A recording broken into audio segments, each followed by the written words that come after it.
لوگ تمہیں بدنام کرنے کی کوشش کریں گے، لیکن یاد رکھنا عزت اور ذلت اللہ کے ہاتھ میں ہے۔ جب اللہ پاک آپ کو آپ کی زندگی میں اچھا موڑ لانا ہوتا ہے تو برے لوگوں کی حقیقت آپ کے سامنے لے آتا ہے۔ دو اعمال ایسے ہیں جن کا ثواب کبھی تولا نہیں جا سکتا: معاف کرنا اور انصاف کرنا۔ وضو جوانوں کی طرح کرو، نماز بوڑھوں کی طرح پڑھو اور دعا بچوں کی طرح مانگو۔ غلط بات پر غصہ آ جانا شرافت کی نشانی ہے، لیکن اسی غصے کو پی جانا مومن کی نشانی ہے۔ مرد کو دنیا کی کوئی چیز نہیں بدل سکتی سوائے اس عورت کے جس عورت سے وہ محبت کرتا ہے۔ نکاح مرد کے لیے ذمہ داری اور عورت کے لیے وفاداری کا دوسرا نام ہے۔ دنیا کے سٹیج پر سب سے خوبصورت کردار عورت کا ہے۔ میں بہت خوش ہوں اللہ کے تمام فیصلوں سے، کیوں کر وہ مجھے ہر چیز سے بچا لیتا ہے جو میرے لیے بہتر نہیں ہوتی۔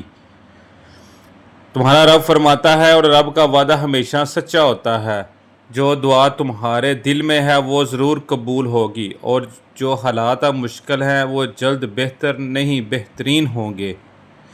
بچے کو جب کوئی تکلیف یا بیماری آتی ہے تو اللہ اس بچے کی بیماری کے بدلے بچے کی ماں کے گناہ معاف فرماتا ہے۔ زندگی دوبارہ واپس نہیں ملتی، اس لیے اسے دکھ میں، غصے میں، ناراضگی میں یا جھگڑا کرنے میں برباد نہ کریں۔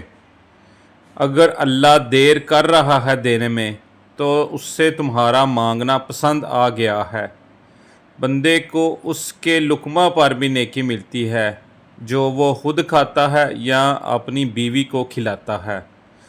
اے اللہ میرے والدین کو ان لوگوں میں شامل کر جو بغیر حساب کتاب کے جنت میں داخل ہوں گے، جو کسی کا برا نہیں چاہتے، ان کے ساتھ کوئی برا نہیں کر سکتا، یہ میرے رب کا وعدہ ہے۔ جب تم پریشان ہو تو یہ دعا پڑھو: حسبنا اللہ و نعم الوکیل۔ پریشانی ختم ہو جائے گی۔ ساری عمر کوئی جینے کی وجہ نہیں پوچھتا، لیکن مرنے والے دن سب پوچھتے ہیں کہ کیسے مرا۔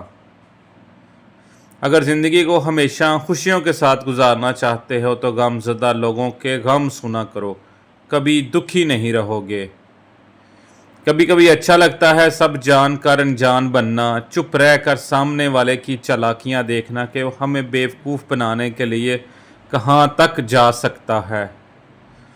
اپنے دل کی کیفیت اسے بتایا کرے کہ آپ کیا محسوس کر رہے ہیں، کتنی تکلیف میں ہیں۔ آپ یقین کریں وہ بہت پیار سے سنے گا۔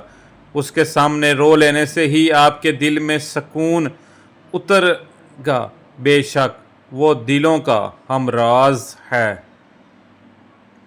تمہاری مشکل آسمان جتنی کیوں نہ ہو، اگر تمہارا یقین اللہ پر ہے وہ کوئی بھی تم کو ہرا نہیں سکتا۔ دنیا داروں کی صحبت سے پرہیز کرو، کیونکہ اگر تم تنگ دست ہوئے تو تمہیں حقیر سمجھیں گے، اور اگر مالدار ہوئے تو تم سے حسد کریں گے۔ اے موت، تو تب تک آنا جب میں سجدے میں ہوں، تجھے آنے میں مزہ آئے اور مجھے جانے میں۔